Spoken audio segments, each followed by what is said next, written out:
Yes, I love I illusion. like that one. Mm-hmm. Yes. And sometimes silence is a song. Oh, well, you see, most of my life right now is involved in two areas. Mm-hmm. One is in unity practice. Can you tell me more what that means?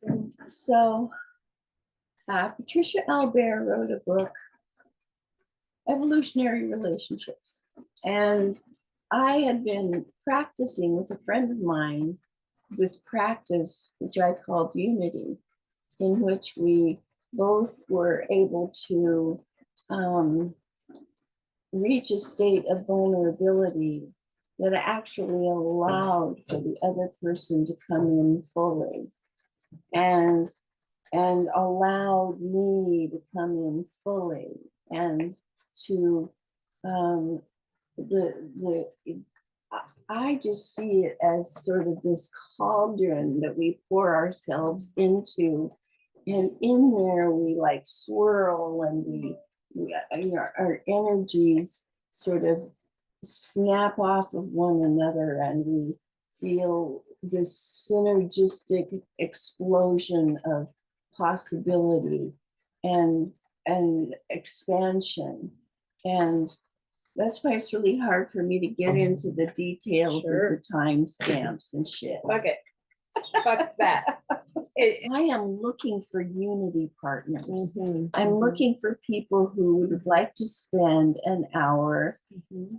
You know, we don't have to commit. You can just try it out, you know. It's that commitment word. It's like, yeah, you know, really scary for people. And, you know, my experience has been, and I did it with Patricia Albere for a year during COVID, and we zoomed to all over the world, and we would get into these rooms of two, and we would gaze at each other, and we would allow ourselves to just be vulnerable in the moment, to receive whatever is there to be received, and give whatever is there to be given.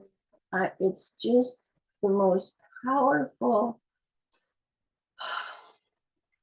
So I believe in evolutionary relationships. I believe in these interactions as being like super helpful to the earth, you know.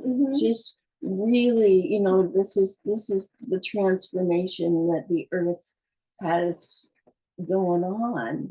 And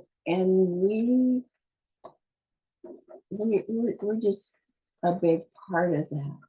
And just as we sort of relax and stop thinking about our little niche as being so important to define, you know, we just open up to the possibilities. And I really mean that. I mean, I practice at night opening up my seventh chakra and having the 1,000-petaled lotus just send its perfume out and attract healers and teachers and guides and angels and intergalactic beings and, you know, and acupuncturists and patches and whatever comes in is what I'm to put my attention on in the moment.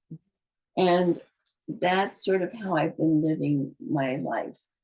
And I don't want to go back to the details.